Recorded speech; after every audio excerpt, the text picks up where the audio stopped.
everyone, welcome back to my YouTube channel. So in the last part we have discussed all the key features of the sulfur, and in this video we will discuss sulfur mild और इसके साथ साथ sulphur की personality हमें कैसी देखने को मिलती है वो भी हम डिस्कस करेंगे। तो हमने सल्फर के कॉन्स्टिट्यूशन में देखा था कि सल्फर के पेशेंट्स वो रहते हैं जिनमें dirty filthy look of skin रहता है। तो उससे हमें क्या बात पता चलती है कि सल्फर के लिए जो है वो क्लीनलीनेस मैटर नहीं करती। तो the first mental symptom which we see in the sulphur patient that the cleanliness is not a great idea for him. उनके लिए क्लीनलीनेस जो है ग्रेट आइडिया नहीं है। मतलब हमें सल्फ़र के ऐसे पेशेंट्स देखने को मिलेंगे जो हो सकता है 1 वीक तक भी अगर उन्हें कोई सजेशन नहीं दे रहा है ड्रेस चेंज करने के लिए तो वो ड्रेस चेंज करना भी पसंद नहीं करेंगे। अगर सल्फ़र के बेबी की बात करें, सल्फ़र का बेबी ऐसा रहता है जिसका फेस कभी क्लीन नहीं रहता। उसकी मदर को जो है उसे बार बार ये चीज़ बतानी पड़ती है कि हैंड वॉश कर लो, फेस वॉश कर लो या ड्रेस चेंज कर लो। ना ही उसे बात लेना पसंद होता है। So that cleanliness is not a great idea for him. अगर हम बच्चे देखें तो ऐसे बच्चे मिलेंगे जो होते हैं ना, कबाड़े की चीज़ को भी जो है इकट्ठा कर लेंगे और उसे समझेंगे कि ये काम की चीज़ है। तो सल्फ़र के जो यंग पेशेंट्स भी जो हमें मिलेंगे वो कैसे रहेंगे कि रैग्ड फ़िलोसोफर इनके लिए यूज़ किया जाता है। फ़िलोसोफर के कैसे हैं वो भी हम आगे डिस्कस करेंगे। रैग्ड वर्ड क्यों आया कि ये ऐसे पेशेंट्स हैं जिन्हें रेक जो रहता है, वेस्ट मटेरियल रहता है, उसे कलेक्ट करना पसंद है। वेस्ट मटेरियल को कलेक्ट करके उसे ही यूज़ करके और उन्हें लगता है कि मैं बहुत अच्छा काम कर रहा हूँ। That everything seems beautiful, he dresses himself in the most filthy rags. फालतू की चीज़ें हैं, कोई जैसे पेपर का क्राउन है वो बनाया और उसे सर पे लगा लिया और वो लगाकर ही इन्हें लगता है कि that he is majesty, he is the king.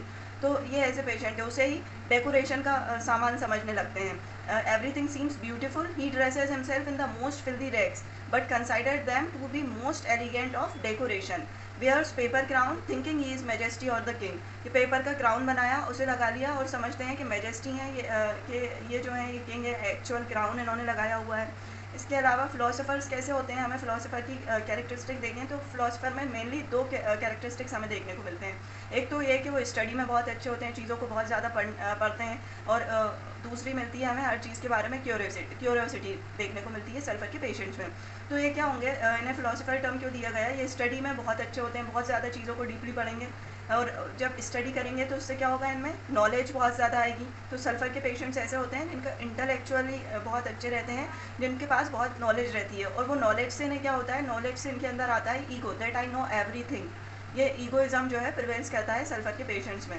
इसके अलावा ये शो करते हैं अपनी वेल्थ को। अब वेल्थ को ये पैसे को भी शो कर सकते हैं और इनके पास जो नॉलेज है उसे भी शो करते हैं कि मुझे इतना आता है, मेरे पास इतना पैसा है। इन्हें हर एक चीज़ की क्यूरियोसिटी रहती है जानने की। इन्हें बिज़नेस से एवर्जन है, ये चीज़ों को पढ़ने का तो बहुत शौक है, पढ़े जा रहे हैं दिन रात नहीं देखेंगे बिल्कुल किसी चीज़ की डीप स्टडी, लेकिन जब बिज़नेस की बात आएगी तो इन्हें एवर्जन रहता है बिज़नेस से। लेकिन हमें नेक्स्ट शेड देखने को मिलेगा सल्फ़र का कि सल्फ़र में क्या है, हर चीज़ की क्यूरियोसिटी भी है।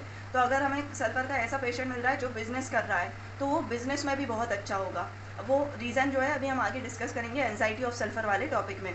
अब ये जो है जितनी भी आर्ट की चीज़ें रहती हैं वो इन्हें बहुत पसंद है, like dancing, singing, arts and craft. हमने देखा कि किसी भी चीज़ को, कबाड़े की भी चीज़ है ना, उसे भी ये समझेंगे कि इससे मैं आर्ट्स एंड क्राफ्ट के मटेरियल जो है वो प्रिपेयर कर सकता हूँ। तो ये आर्ट जो है वो उससे इन्हें लव है और इन्जॉय करते हैं ये हर एक चीज़ को। जितने भी आर्ट्स होते हैं उन सबको इन्जॉय करते हैं। अब इसमें ये हमने देखा नक्स वोमिका के जो पेशेंट्स रहते हैं ना, वो कभी भी आर्ट को इन्जॉय नहीं करते, उनके लिए मैटर ही नहीं करती वो चीज़ें। लेकिन सल्फ़र के पेशेंट्स आर्ट्स को इन्जॉय करते हैं। इम्प्रेसिंग द सोसाइटी, ये सिम्टम इनमें देखने को मिलता है दैट ये वेल्थ को अपनी क्यों शो कर रहे हैं, क्योंकि इन्हें सोसाइटी को इम्प्रेस करने का शौक है। इन्हें अच्छा लगता है सोसाइटी को इम्प्रेस करना। ये चाहते हैं कि मेरा नाम हो, लोग मुझे अच्छा जाने। ये सारी चीज़ें इनमें सल्फ़र के पेशेंट्स में देखने को मिलती है। अब इम्प्रेस कर रहे हैं सोसाइटी को, मतलब अपनी रेपुटेशन बनाना, सोसाइटी के सामने अच्छा लग रहा है। तो अगर सल्फ़र के पेशेंट में किसी वजह से लॉस ऑफ रेपुटेशन हो जाता है तो इनमें एलमेंट्स अराइज होना स्टार्ट हो जाते हैं। तो एलमेंट्स फ्रॉम में एक और सिम्टम आएगा, loss of reputation. Continuously thinking, अब स्टडी भी कंटिन्यूसली करते हैं, क्यूरियोसिटी भी है चीज़ों के जानने के बारे में, उस चीज़ के बारे में ये कंटिन्यूसली थिंक करते रहते हैं, सोचते रहते हैं, दिन रात बुक्स रीड करते रहेंगे। लेकिन उनमें हमने क्या देखा कि क्लीनलीनेस जो है वो ग्रेट आइडिया नहीं है सल्फ़र के लिए। तो ऐसे मिलेंगे जिनके जो रूम है वो बुक्स से फुल है, लेकिन उनकी बुक्स भी जो है वो अनटाइडी होंगी, मैसी रूम होगा उनका, कोई चीज़ ऑर्डर में नहीं रखी होगी, बुक्स यहाँ वहाँ फैली होंगी बिल्कुल भी। तो ये जो है हमें देखने को मिलता है सल्फ़र के पेशेंट्स में। इनमें ग्रेट वीकनेस है मेमोरी की, चीज़ों को बहुत जल्दी ये भूल जाते हैं, याद नहीं रहता। सेल्फिशनेस इनमें मार्क्ड है, इंडिफरेंस कैसा है कि ये हमेशा बिजी, इन्हें देखकर हमें ऐसा लगेगा कि हमेशा बिजी हैं, जैसे स्टडी में बिजी हैं, हमेशा अपनी चीज़ों के बारे में मतलब जिसके बारे में इन्हें क्यूरियोसिटी है उसके बारे में सोचते रहते हैं। तो हमें देखने में लगेगा कि ये इंसान जो है हमेशा बिजी रहता है, इसको किसी चीज़ में इंटरेस्ट नहीं है। तो इंडिफरेंस आ जाता है कि lack of interest in everything.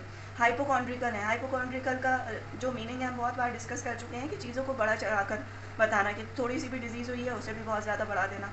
तो टोटली इंडिफरेंट अबाउट लुक, हमने देखा डर्टी फिल्दी लुक रहता है, मतलब इन्हें अपने लुक से बिल्कुल फ़र्क नहीं पड़ता। जैसे कोई बच्चा है, उसे स्कूल जाना है, वो बिना हेयर वॉश करे, बिना मुँह धोए ऐसे ही स्कूल चला जाएगा। यूनिफॉर्म प्रॉपर मतलब उसकी यूनिफॉर्म प्रॉपर वे में नहीं वेयर करेगा। तो ये ऐसे पेशेंट्स हमें सल्फर के मिलते हैं। ये इंटेलिजेंट हैं, कैसे हैं, इन्हें थ्योरीज जो होती हैं उनमें बहुत ज़्यादा इंटरेस्ट रहता है, डीप इंटरेस्ट इन थ्योरीज। जैसे फिलोसफर्स रहते हैं ना, हर चीज़ को डीपली स्टडी करते हैं, उन्हें इंटरेस्ट रहता है थ्योरीज में। In the same way sulphur patients जो हैं वो फिलोसफर हैं, एक तरह से इंटेलिजेंट भी हैं, डीप इंटरेस्ट इन थ्योरी। इनमें एक दो रूब्रिक हमें देखने को मिलते हैं कि इन्हें हमेशा ऐसा लगता है जैसे आई एम गेटिंग थिन, कि हमने देखा एक शेड तो ये है कि ये टोटली इंडिफरेंट है अपने लुक के बारे में। सेकंड शेड हमें सल्फर का देखने को मिलता है जो अपने लुक को लेकर बहुत एंशियस रहते हैं कि हाउ एम आई लुकिंग। तो उन्हें ये रूब्रिक उनके अंदर डेवलप हो जाता है कि वो उन्हें लगने लगता है that I am getting thin, कि मैं पतला हो रहा हूँ। Feeling of movement in abdomen, उन्हें ऐसा लगता है कि उनके एब्डोमेन में जो है कुछ चीज़ मूव कर रही है, फीटस मूव कर रहा है। इन्हें ड्रीम्स देखें तो ड्रीम्स भी हैप्पी ड्रीम्स रहते हैं, इतने हैप्पी ड्रीम्स रहेंगे कि सल्फर का पेशेंट सोएगा, उसे ड्रीम्स में ऐसी अच्छी चीज़ें दिखेंगी कि वो जब उठेगा तो सिंगिंग करता हुआ वेकअप होगा। तो ये happy dreams and backup singing. अब हम देखें सेकंड शेड, हमने देखा कि उसके लिए लुक्स मैटर नहीं कर रहा, इंडिफरेंस है हर चीज़ के बारे में।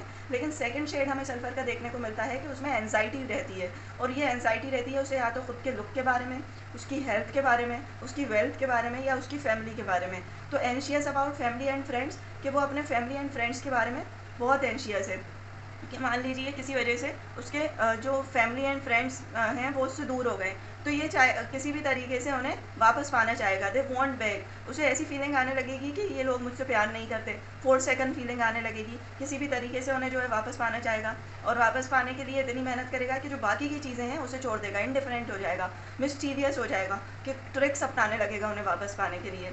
सेकेंड है अबाउट हेल्थ, तो हमने देखा डर्टी फिल्दी लुक रहता है, तो इन्हें क्या होती है, कंटेजियस डिजीजेस के चांसेस बहुत रहते हैं, इन्फेक्शन के चांसेस बहुत रहते हैं। तो ऐसा शेड भी हमें सल्फर में देखने को मिलता है जो अपनी हेल्थ के लिए बहुत एंशियस रहता है।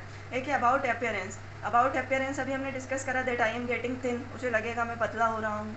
अबाउट बिजनेस, अबाउट बिजनेस क्या है कि उसे ये डर रहता है कि कहीं वो बिज़नेस में हार ना जाए, कोई चीज़ जो है मान लीजिए वो बिज़नेस में उसे किसी चीज़ में नुकसान हुआ है, तो वो क्या आएगा, पॉवर्टी मिलेगी, उसे गरीबी आएगी। और ही डिसलाइक्स पॉवर्टी, उसे वेल्दी रहना पसंद है, और पॉवर्टी आएगी तो इसलिए वो अर्निंग में भी अच्छा रहेगा, एम्बिशियस हो जाएगा, इसे इतना एम्बिशियस हो जाएगा बिज़नेस को लेकर कि उसे ड्रीम्स भी बिज़नेस के आएंगे। तो हमने देखा कि सल्फर में जो है एवर्जन है बिज़नेस को, लेकिन उसे डर है पॉवर्टी का। तो सेकंड शेड मिलेगा कि सल्फर के पेशेंट बहुत एम्बिशियस होंगे अपने बिज़नेस को लेकर, अर्निंग को लेकर। तो इसी में ये देखने को मिल सकता है हमें कि उसे पॉवर्टी के डर से वो रॉन्ग पाथ भी अपना लेता है कभी कभी। रॉन्ग पाथ कैसे होगा, जैसे कि गैम्बलिंग करने लगे सल्फर का पेशेंट, क्यों, क्योंकि उसे किसी भी हालत में वेल्थ चाहिए और अपनी रेपुटेशन वो नहीं खोलना चाहता, ये जो है हमें मिल सकता है। अब इसी को हम एक और चीज़ से रिलेट कर सकते हैं कि हमने देखा कि सल्फर के पेशेंट में लॉस ऑफ रेपुटेशन से एवर्जन आने लगते हैं, और यहाँ पे ये रॉन्ग पाथ भी अपना रहा है, क्यों, क्योंकि उसे पैसा भी चाहिए। तो जब रॉन्ग पाथ अपनाएगा, गैम्बलिंग वगैरह करने लगेगा, तो इससे क्या होगा, उसकी रेपुटेशन सोसाइटी में ख़राब हो जाएगी, और उस रेपुटेशन को लेकर भी सल्फर के पेशेंट में एंजाइटी रहती है। तो एंजाइटी बिजनेस के बारे में भी है और एंजाइटी रेपुटेशन के बारे में भी है। So these are all the main symptoms of the sulphur, कि जिसके बेसिस पे हम इस रेमेडी को प्रिस्क्राइब कर सकते हैं। I hope you like the video.